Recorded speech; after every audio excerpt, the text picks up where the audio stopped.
Hey everyone, it's Joe Glines here in Dallas, Texas. Yeah, and Jackie here from Copenhagen, Denmark. And Jackie was beginning to tell me the stuff he's been working on, and then he realized, hey, you know what? Let's make this the podcast. So, Jackie, why don't you go ahead and explain what your goal was and what you've achieved so far and stuff? Yeah, I was trying to work on Opencv, Open Computer Vision, the open source computer vision library that you can find. This is an older version, or the DLLs that I have at least, because those were the ones I could find examples of. Because this is above my current level, so to speak. But you need to kind of push the envelope. Yeah, sure. So maybe I can learn something from that. And I found some examples on AutoHotkey, the forum, and on AutoHotkey forum as well. And it seems that many of the things that I found on the AutoHotkey forum were converted from a few posts on the AutoHotkey forum. So that's about where we are at, and there hasn't been many in the AutoHotkey forum that has really worked on this, and only a few has actually solved it. And I'd say Malkov from the forum is the one who has posted the most working solutions. And can you just explain what it is you're actually trying to do before we get into the code? Yeah. My current end goal is an attempt to find shapes on an image or contours, and that's because I have images, and usually I would use like image search or whatever, but in this case they seem to be in different aspect ratios, right? 69, 21:9, whatever they might be, the different aspects. And in that case, image search just fails. It doesn't work.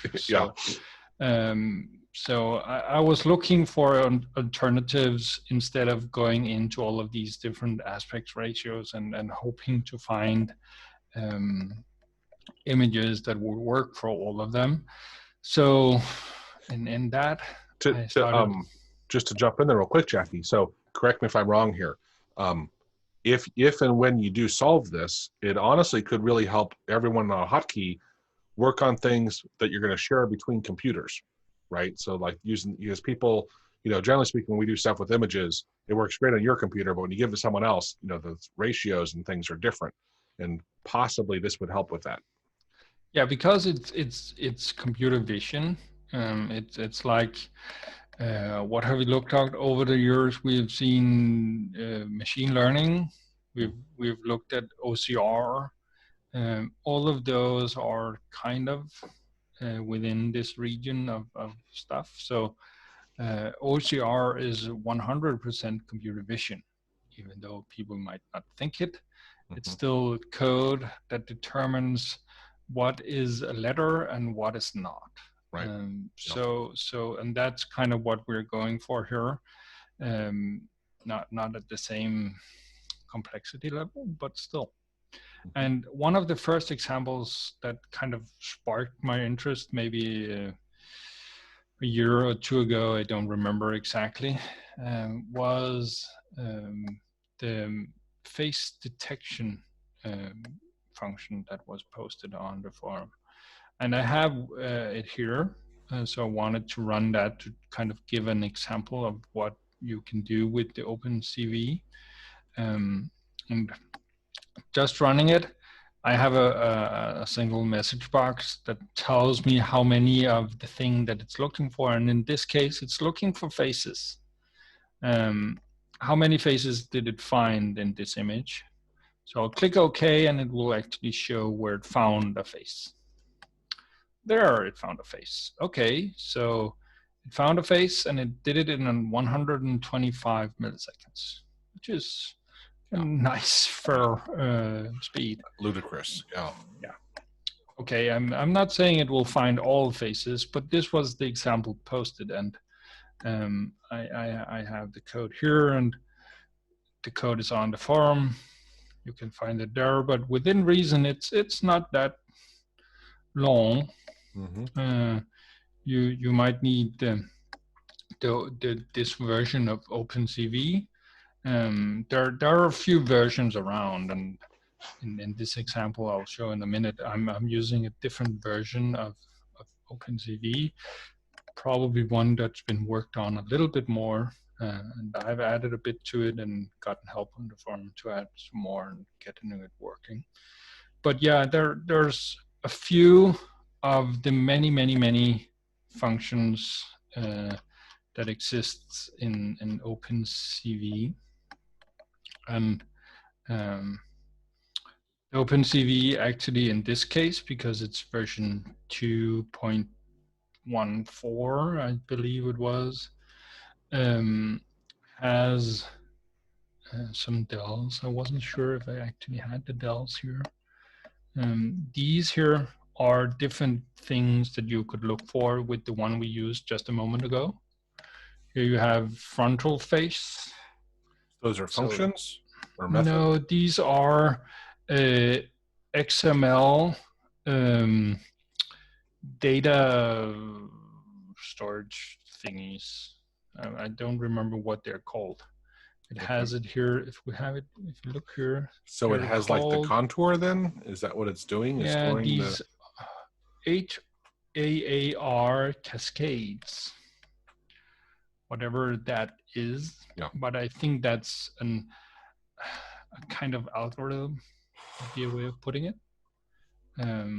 That can be used by Opencv to detect a frontal face, so a face looking forward, right?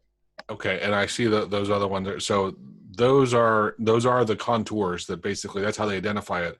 They're XML files, but those you didn't create; those you found. Yeah.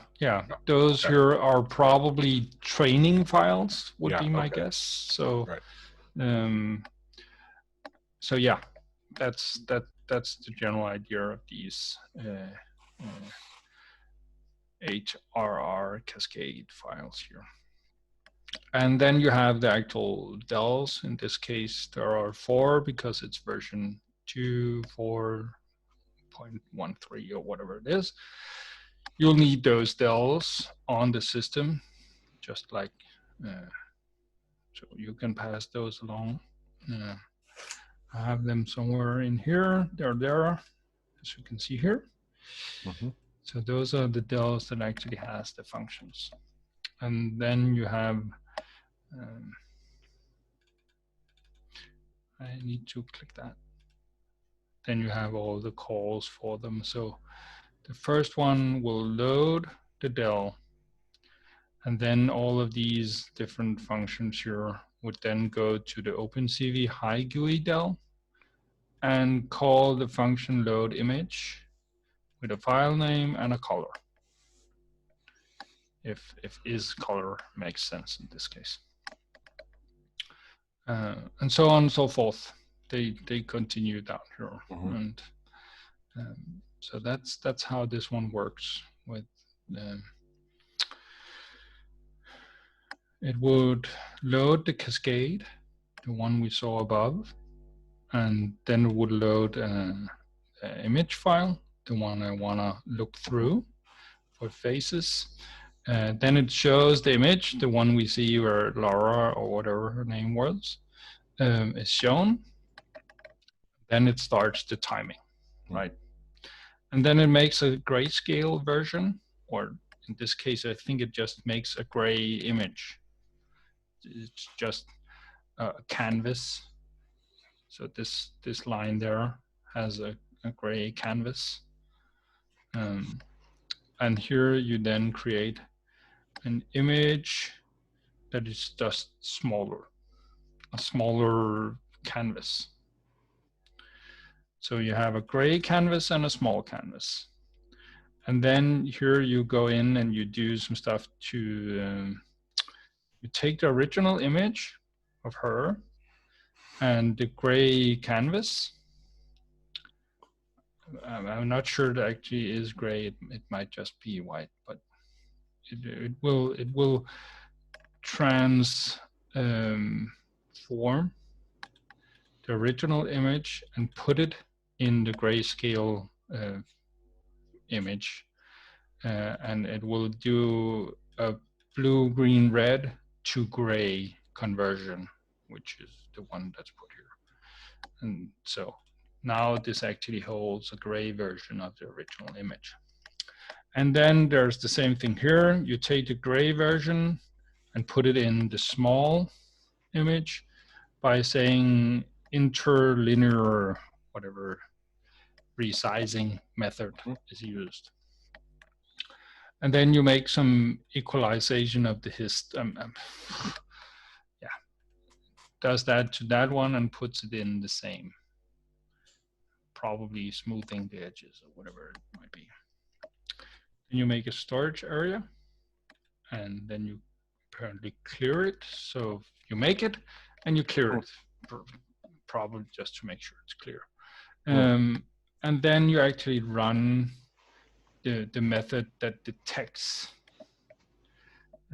using those HTMLs we had above.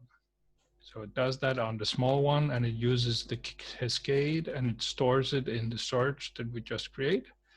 And then it has scale factor, it has some kind of minimum neighbor detection, and this one CV flags, I don't know what is. And then there's an actual size, probably the minimum size the face needs to be. So you don't get small iconic faces. Yeah, you quite possibly could detect a lot of faces if you started looking at really tiny things, right? I mean, it's that's probably it, right? And then here, that's the message box we had where it said it found one. It's looking, you see I store the returned, it's stored in objects there. Yeah. And objects there, and then the pointer to the place in the structure where the actual total found number is. Fair enough. That's what that does, picks that back.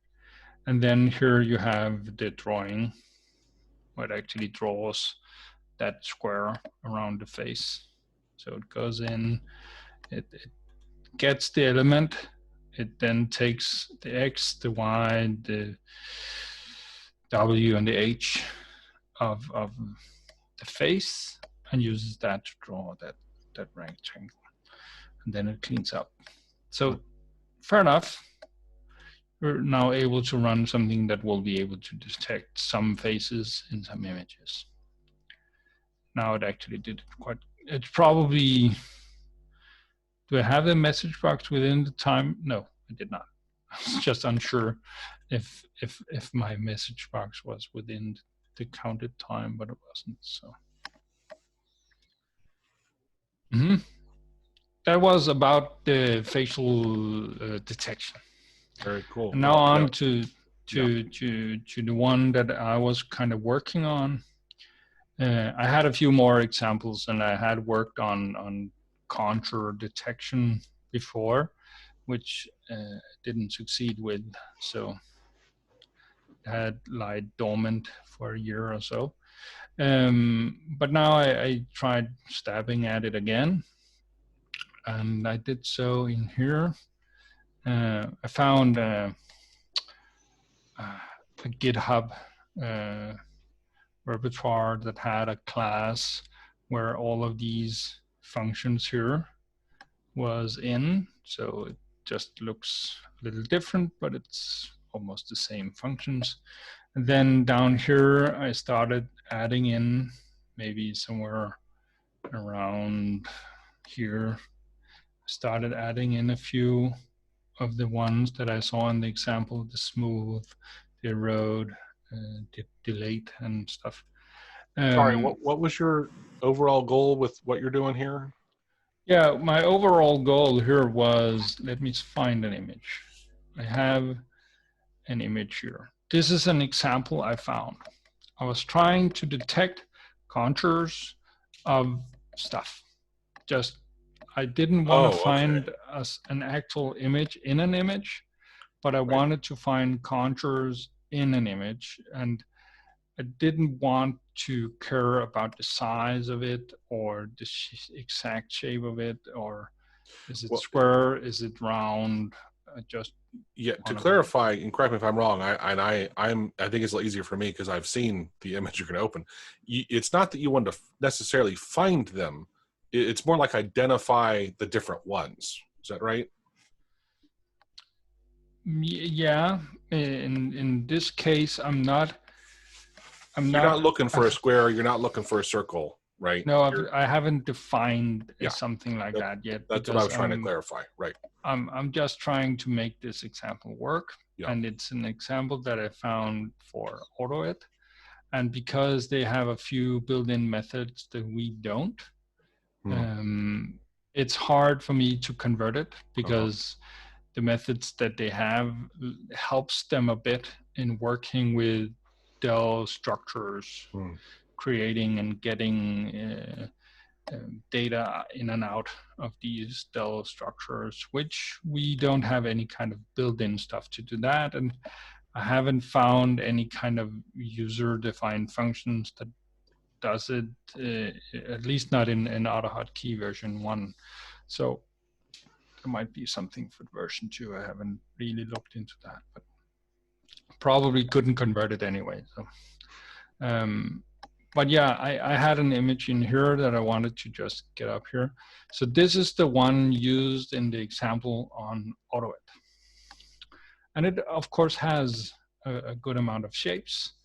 And because I'm trying to find contours of any shape, so to speak, it should be able to just detect all the different shapes, because they all have a contour, right? A definition that's not the background, whatever that might be.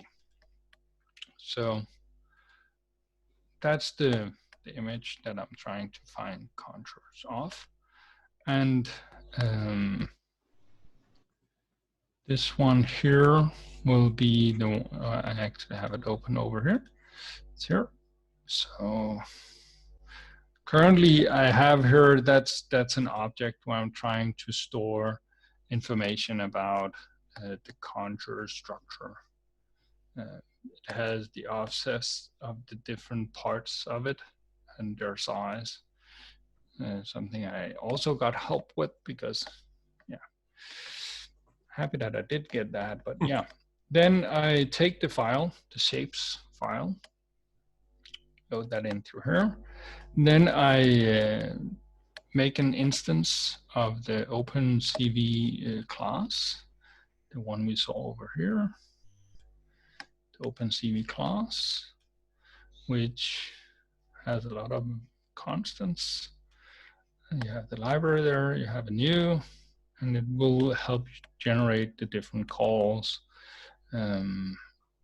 If there is an error, that will be shown and stuff like that. And then you have all of the different methods here. So one of those, and then we go and load the file, just like we saw in the image detection one. And then we show the file in the window, as we saw in the image detection one. And we make a gray, or we make an image ready for the gray version. Then we smooth the edges of the original image with these different settings. And we convert the colors to blue, green, red to gray, just like with the, so up until now, mostly the same thing as we saw with the facial recognition part. Then we make a new image for a black and white version. Jackie, can I just bug you for a second? I'm just curious. It's been bugging me in the last one too. Is it converting it to a grayscale because it does a better job of actually finding the thing, or is it just simplify the processing, and speed everything up, or do you know? Yeah, here, because we don't really care about the color, We don't need the color. It's more a matter of intensity of the color. So by converting it to grayscale, you will have probably, I'm probably speaking outside of what I know, but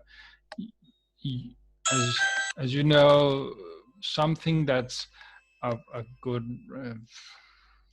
pink color will be much brighter or much wider or whatever in grayscale than it would. So instead of taking into consideration how much red, how much blue, by converting it to grayscale, you can just look at how bright. Whatever. Yeah, I get you. How gray is it, right? Yeah. Okay. Thank you. So in that way, and here we're making another image for a black and white version. Then we erode, which it really is a smudging or whatever erode of the grayscale version, and put that in the black and white version. And then we use a threshold, color threshold here, to kind of say fresh on the binary version of it. I could probably turn on the images here. I'll do that, and we'll see all of cool. them. Yeah, that'll be great. And that one, and it's showing it there, the black and white one. We'll take this one as well. That one. Okay, these I made for myself, right? Just to know what see what the world's going on. Yeah. So, okay, so it made, and we use the threshold to kind of make it even clearer. And then we delayed it, which I'm not really sure what means. Not sure what that is, but it was in the example, so of course we'll do that. Right. And a new threshold to kind of where it uses an invert. So it makes a binary invert of the color. So up until here, it's just stayed gray. And then you do this threshold binary where you kind of make it either white or black. Right? It's pretty simple. So depending on, is it how intense, between 200 and 250 in intensity, then it will be white or it will be black. I'm not sure which one here. And here you just invert that after delaying it. So whatever that was. Right. Yeah. And then here we show the actual black and white version. Okay, fair enough. Then we do as we did in the facial recognition one. We create a new memory storage area and put that into a variable. And then we create a sequence. Create sequence. And in this case, this is just a contours sequence. It's a structure. It's what we are seeing up here. It's this data structure that we're creating and putting it there. So now we have a contours structure. We've just created one here, right? There's no contours in it yet. Are we following along up until now? Yeah, I do have one question, but I was thinking maybe you'll answer it. But in the other one, after you created the memory thing, you cleared it out to make sure it was blank. Does that happen in this one? For some reason, it wasn't in the example, so I don't have it here, but it could probably make sense to have it. Up until here, which is where I've gotten to up until now, it works, right? So you make the contours structure or sequence, and then you go and use the method find contours. So then it will take the black and white image. It will use the storage that we made up here, and it will use the contours structure. Yeah. And then we tell it the size of the structure, so to speak, the header size. To me, this is the size in bytes of the structure, and we have that up here, right? On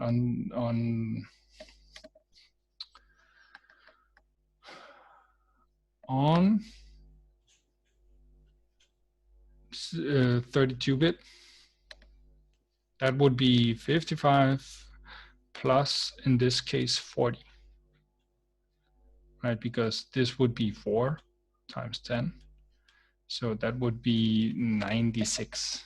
That's the size of the header in this case. That's what it says, header size. So let's go with that, right? Yeah. I'm really maybe not grasping at straws, but I don't have anything better to say about it. And then we're using 2 different constants, sys values here. So something with retrieve a list. And then we're chaining approximate sample. So we're using something to approximate contours. Right, that's what we're asking the function to do. And then it will return the number of contours that it found, or shapes that it found, or whatever you would like to call that. And then I'm showing that in the message box. And then I'm working on the rest down here, but the idea is to loop over the amount of contours, and then draw the different contours. So you can actually see the inner and the outer of the contours that it found. That I haven't made, that's not working. You're not there yet, yeah. We can just stop it here, I think. There's no reason to see those. So like this, save and run. And now it will open quite a few windows, right? And a message box with a number, hopefully. Okay, so it did open quite a few images, right? And it showed here number of contours found, 16. Cool. So there is 16 shapes, and it found 16 contours. So that's nice. If we look at these in turn, you have the original here, and then you have 2. I don't know if I turned on 3, probably this one, yeah. Make sure I understand this also. If you had a square twice in there, especially of different sizes, it still would have come back with 16. Is that correct? Yeah. Okay. I know this is a square and this is rectangle. Yeah. Yeah, a square, right? In 2 different aspect ratios. But the one beneath that, it's interesting, is I guess it's got the little ends cut off, but it's like a rotated, it's not quite a diamond. It looks like a square, but it's without the corners really. Yeah, but yeah. So anyway, thank you. All right, go ahead. Yeah, this is really interesting. Yeah. This is kind of the steps that it goes through, right? So you could easily enough look at the different things that we just saw back here, and say, okay, this is the original. Yeah. Fair enough. And then to remember what it did? No. Before showing the second one. I know we showed number 2 after smoothing it. So this one, that one there, compared to that one, it has kind of smoothened it. It's blurred it a little bit. Might be a way of putting it. Yeah. Can you see it? Yeah, but just a tad. Yeah. And then it here we make it gray. Blue, green, red to gray, and we can see that happening there. This is a straight up to gray conversion.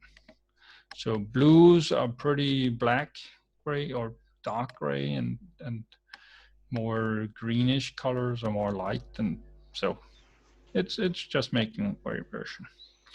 And then we down here we erode the gray version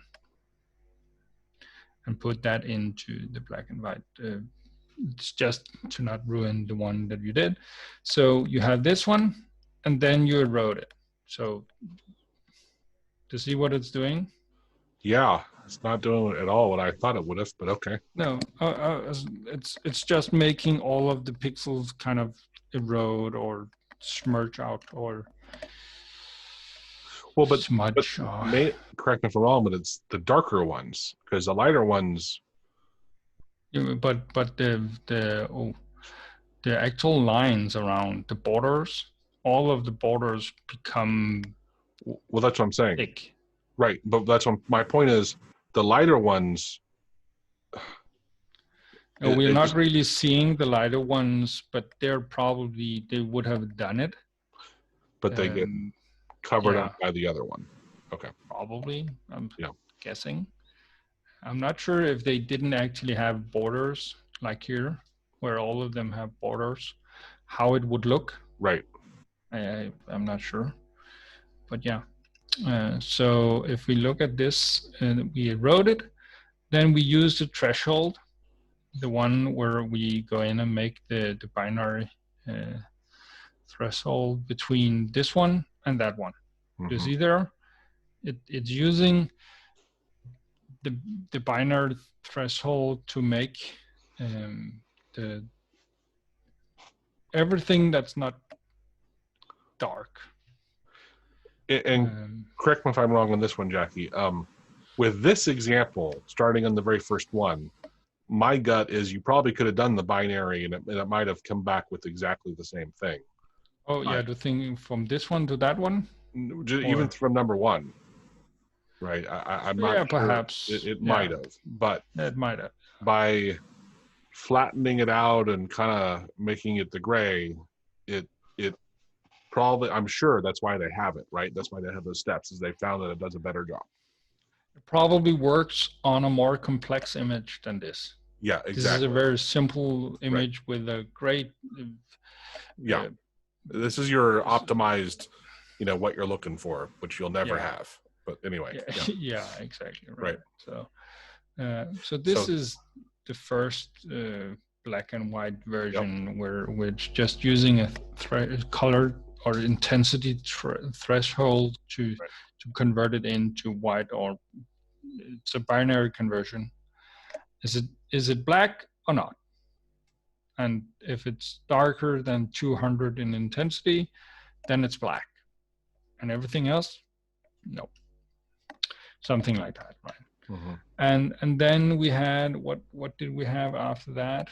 We had the delayed, whatever that did. I'm not sure what that does, but when looking at the images, we have this one, which is the binary from the eroded one, and then we have this, the delayed one.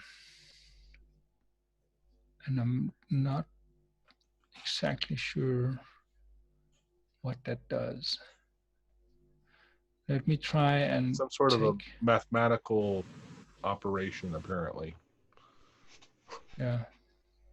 I just Googled it, but yeah, it's okay. So it's calculating something. Yeah. I'm trying to move this over on the other one better. Okay, so it's hard to say if it's maybe making the edges different. Maybe. I sure can't see it. They look identical to me.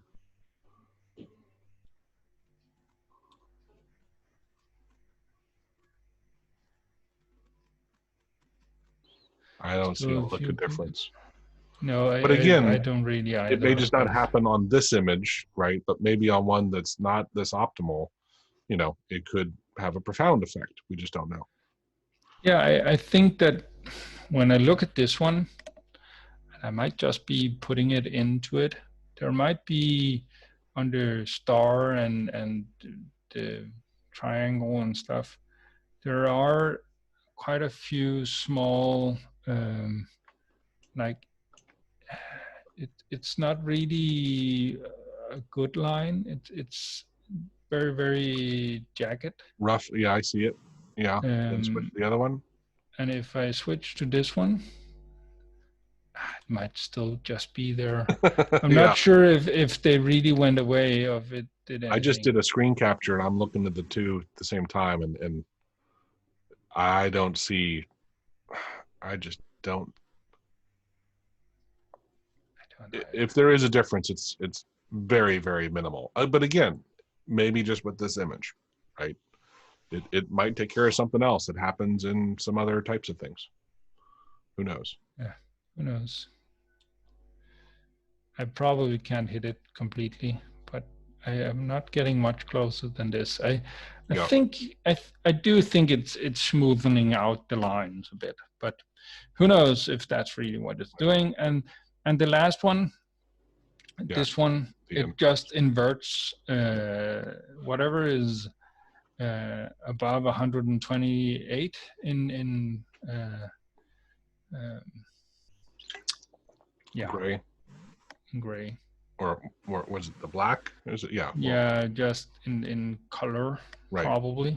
Right. So this is about halfway there, right? So in intensity, I guess is the right way to say it, right? It's yeah, it's like we usually have with red. Okay, you have from 0 to 255 right amounts of red, and this is just because it's gray or black and white. It's intensity, right? It's just if it's closer to white or if it's closer to black, and that's it here, right?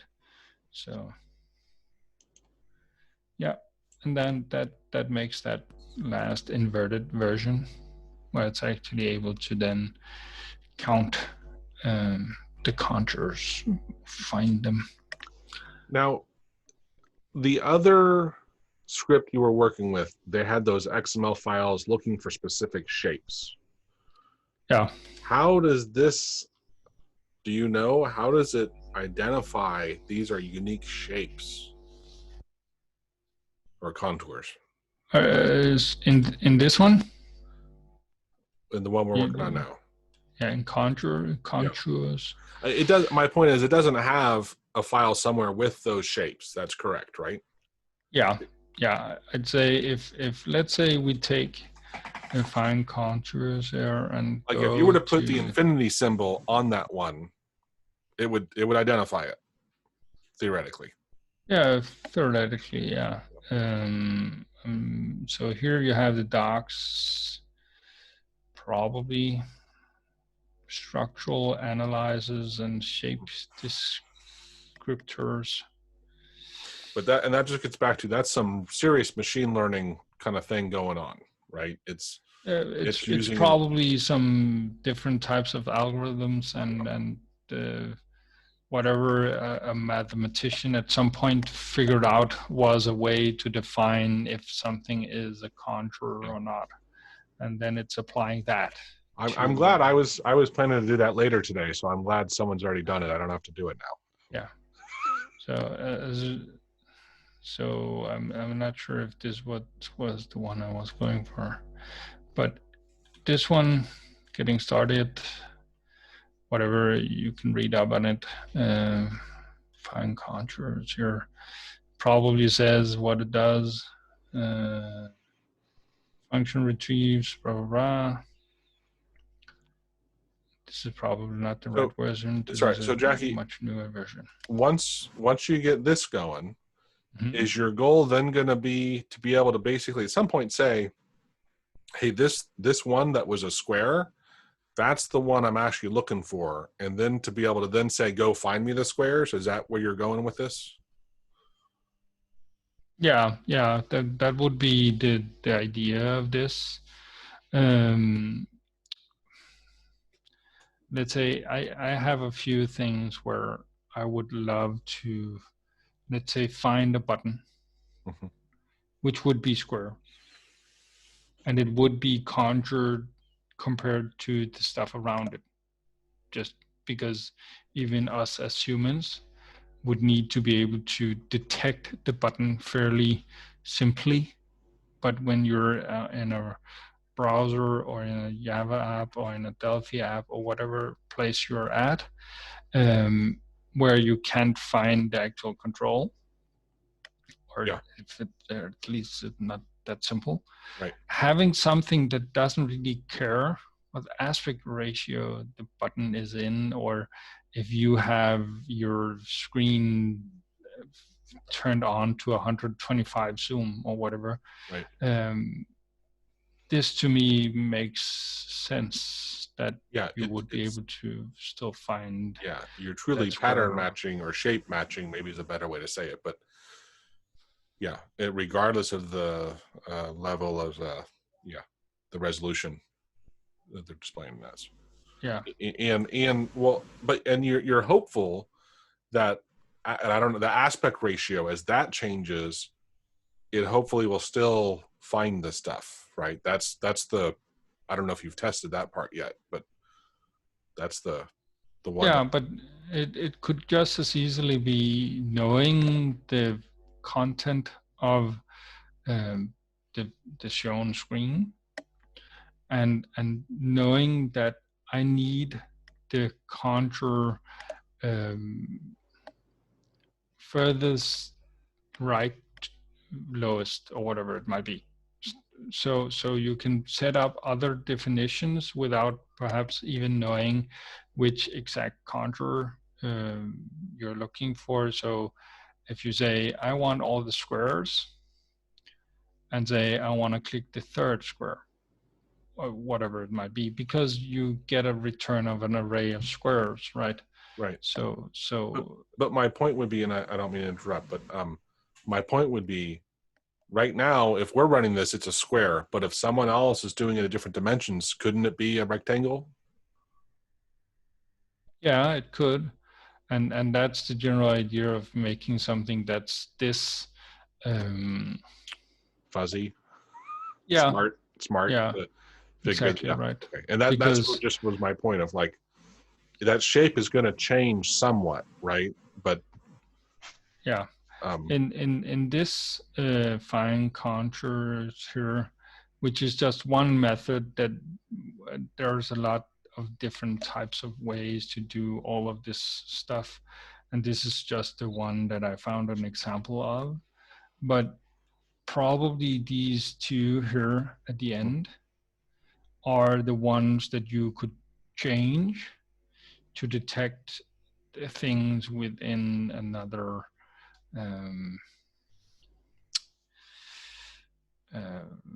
so if this, I'm not sure if this means retrieve list or whatever it does, but this chain approximate symbol, if you change that to another value, it might, there might be other things or other ways it would determine the contours, right? Yeah. And there's also methods to detect, just like this contours here, there's other, if I just do like an Opencv searcher, maybe Canon. That's also one of the, if I just take an image like this one, it's irritating the way Google does stuff like that sometimes. So I wanted these to be bigger, but that's the image. Yeah. And here it actually draws what would maybe be called an outline, right? Or so he's the one that's sharp, and he actually has, yeah, he's well defined. He's in another place in the image compared to the background and stuff like that. Right.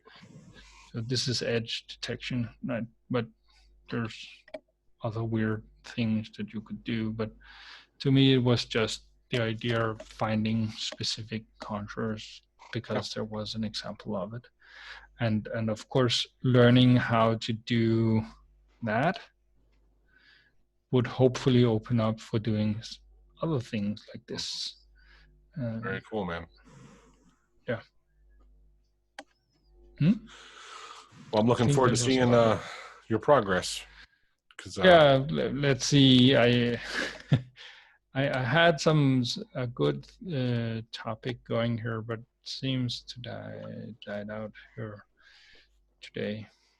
There was some good feedback, and then I solved a single thing, and now there has been no answer for, I don't know, 6 hours or something. So yeah, who knows? Maybe. Very cool, man. Yeah. Is this a good spot to stop? Sure. Okay. Thank you, man. I don't have any more. Okay. Yeah. That is really interesting. It brings a lot of potential. The thing I really love, because I've done a little bit of stuff with some like detecting of things, but with API calls.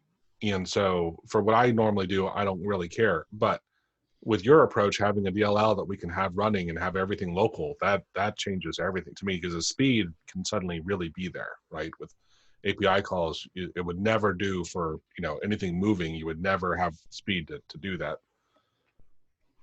Yeah. Awesome. Well, thanks, man. Absolutely, Joe. See you later. Yeah. Bye.